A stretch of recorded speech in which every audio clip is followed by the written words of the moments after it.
Hi everybody and welcome to CAD 1134, an introduction to CAD. My name's Scott Card. I'm going to be your professor this semester, and I would like to start by introducing myself and some of my credentials. So I've developed this course to really be a keystone in your education as far as how you're going to do your homework. CAD is a wonderful way for you to present your knowledge not only to your professors or prospective employers, but to co-workers and other students. CAD is a tool and a language that is very similar to writing. It is a means of communication. And so I plan to take you from perhaps never seeing computer-aided drafting before to creating 3D parts that could be printed. My background is in electronics and mechanical, so I've kind of done the electromechanical the hard way. I am a licensed tool and die maker. I have several years experience building and designing both progressive and transfer tooling, so very big automotive stuff, as well as working on small consumer appliances and industrial equipment. So as far as mechanical design, I've kind of seen the gambit. As far as electronics, I've done quite a bit in electronics. I'm currently working for a small research and development company doing, again, both the research and development of the mechanical and the electronics from analog circuits right down to embedded systems. So a bit of everything. And the one thing that I bring to the table is the ability to marry electrical, mechanical, electromechanical, and see the bigger picture of how they all can interact together. And I hope to present that to you not only this semester, but next semester in CAD 1133, where we use EAD software to design circuit boards. One thing that is very important is communication, especially in this class. There is a lot of homework, a lot of detail, and a lot of new concepts. So if you are having trouble, if you're finding that you're struggling, or if you just have a question that you can't find the answer to, please send me an email. All communications has to be done via DC Connect mail, however, and the reason for this is then it's not in a public forum. We can communicate freely between each other without everybody knowing. If it's a subject that everybody would benefit from the advice I give you, then I could publish that, but there won't be any names or any association with your issue. But it means also that we can manage a timeline of who said what to whom and when. So DC Connect email is scott.card@durhamcollege.ca is the only real way that we are allowed to communicate. If you do find me on some other social media platform, if you want to say hi, that's fine, but if it's school related, please don't leave comments regarding my content, perhaps on YouTube, for example. Good thing that you could put on a YouTube video is a clarification would be nice, or you could put a timestamp if you wanted, so that other people could find a specific piece of information. That said, there is a YouTube channel, and it's my YouTube channel. I'm posting all of my videos to that so that you can access them freely and at will. Please take advantage of it, and if you want, you could subscribe temporarily or permanently. It's completely up to you, but if you do subscribe, then any updates that I post, any tips or advice, you'll get some notifications. So that's a bit of an advantage. Now there are 3 tests, we're going to call them evaluations, that happen in this class. I do have a virtual classroom, and I'm going to show you how to get to your virtual classroom here in a minute, but it's very important to sign in to the virtual classroom. Now, the The lectures you can watch anytime you want. You can do the homework anytime you want. It's completely asynchronous and I don't care. But the tests, because I want to be there to answer questions for you, because it is a timed test, they need to happen in your assigned time slot. So the virtual classroom is available for the 2 hours, as well as I did open up a virtual classroom for an introduction. So the first week on your first class, I will be there for an hour to answer any questions, introduce myself, and hopefully we all get a chance to meet each other. And these are unprecedented times, and I do miss being in the classroom. Having my own little pulpit to stand on, my little soapbox to talk to everybody. It's a special place for me, and I'm going to miss it this semester. If you haven't done so already, it's very important that you sign into DC Connect. DC Connect is our platform for communication and submission of files and resources. On here, you're going to find all of the files, all of the lecture material, with the exception of my videos. They're going to be over on my YouTube channel, as I said, but because they're just too big to fit onto the DC Connect platform. But this is really important for you to submit your files. It's also where you're going to get notifications. And so I'm going to walk you through some of the important points to DC Connect. All right.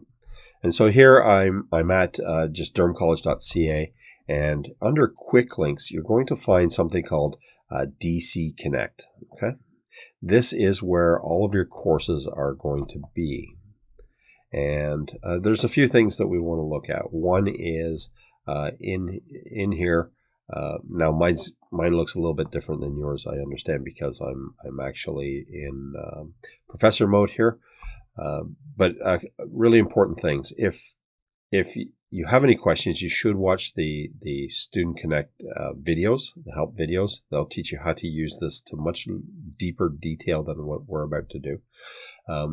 But let's kind of go through this. So let's pick one of our classes that we're going to do, and you'll see down here I have a calendar, and this is kind of lays out all of the things that are going to happen. And you can see that Lab 1 is due to come out on September 7th, which is 2 days before your actual lab. I'm very flexible about when you do this, with the exception of the due date. So I give you the material well in advance of your actual class time, but the due date is actually at 11:30 that night that it's due. And so we need to be aware of that. So yeah, you've got your calendar down here. Across the top, there's several items on the ribbon. Course home, that's where we are now. But under content folder, this is the first thing I really want to bring your attention to. And you can see that I've laid out our class. I have Lab 1, Lab 2, Lab 3, Lab 4, and they have specific start dates. So all of the material is available. On a specific lab, once you get in there, you'll see that there is the lecture in a PowerPoint presentation. There is a Word document that is basically, in this case, the exercise and the lab. And there is almost certainly a Excel spreadsheet. The Excel spreadsheet is my rubric. Take the time when you're doing your homework to look at it and make sure that you're getting all the marks that you could. All right, what else do we have? Under activities, there's several things in here. You will find quizzes. Most days there is a quiz. Well, there's 7 of them, and there are 3 tests. And these are timed, so you have 10 minutes and you can do them anytime during the day. I'm not really specific about when you do them, with the exception of the tests. Now, tests are very unique that in this setup because they are timed, and I do want you to actually be present during the class. So the quiz is set up for your class time. All right, what else do we have here? Under activities, we have assignments. And assignments are where you're going to put your work. And so you can see here, lab 1, you're going to make a submission, and there's nothing to see. Again, mine's going to look a little bit different because this is for my marking. After I mark it, you will get a notification that it has been evaluated. Do take a look at it, read my feedback. I do take time to mark all of them. And so it's really important that you apply the feedback to your next piece of work. As a matter of fact, it's good to go back and fix anything that's wrong.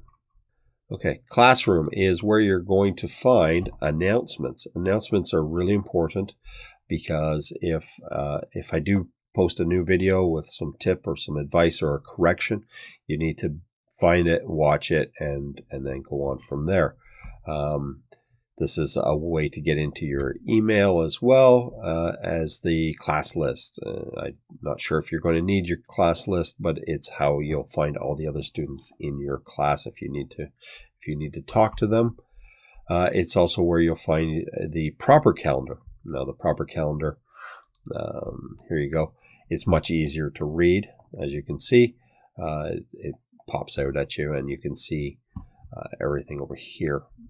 Virtual classroom. This is where you would go to join our virtual classroom.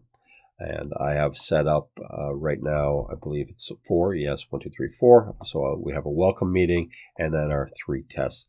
If there is going to be another virtual classroom for some reason, perhaps in week 12 and 13, I may set up virtual classrooms so that we can get together and talk about our capstone project. Okay, so PowerPoints. As well as the video, there are PowerPoints for all of the lecture material. Typically what would happen is we would come into class, we would have a lecture, and then I would do an in-class exercise with you and then send you away with a lab. The issue this year, obviously, is that we don't have any face-to-face contact. So I've taken our lecture and blended it together with the lab and showed you how to do these new skills and then explain the homework assignment. Every one of these videos, however, has some narration to it. And it may be something that you want to watch the narration, and you may not. And so I want to show you how to turn that on and off and how to play them properly. A lot of people I see kind of scroll through each of these videos, and they maybe don't get the full richness of the media source.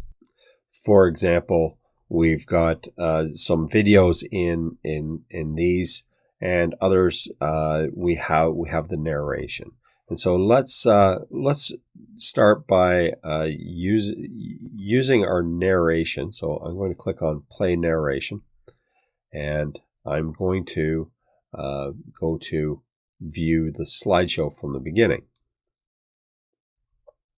Hello, everybody. Welcome to CAD1134 Introduction to CAD. My name is Scott Card, and I'm going to be your professor this semester. Sounds very familiar. Okay. So that's great if you want to actually play the narrations. If you don't want to play it, however, you can simply uncheck the narrations, and then you will be able to go through each of the slides without me droning on in the background.